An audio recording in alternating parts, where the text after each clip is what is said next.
Imagine you are walking down the street, minding your own business, when a police officer approaches you.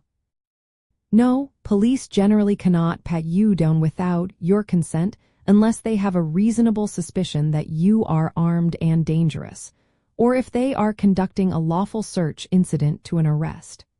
This exception is often referred to as a Terry stop. The legal authority for a police pat-down stems from a landmark Supreme Court case called Terry versus Ohio.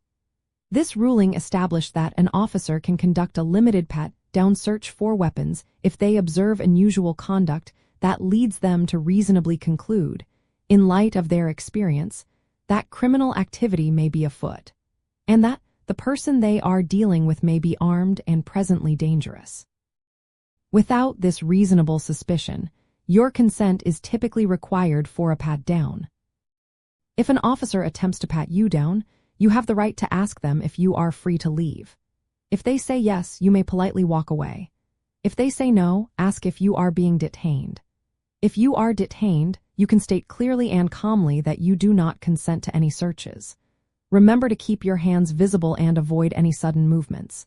You are not legally required to resist physically, but clearly stating your non-consent is important. This concept of a Terry stop is specific. It is not a full search for evidence, but a protective measure for the officer's safety. The officer can only go beyond a pat-down if they feel something that immediately identifies itself as a weapon or contraband during the pat-down. This is known as the plain field doctrine. Anything else discovered without probable cause would likely be inadmissible in court. Understanding these nuances empowers you to assert your rights effectively and ensures that any police interaction remains within legal boundaries. Knowing when police can and cannot search you helps protect your personal space and legal standing, fostering a more informed and secure community.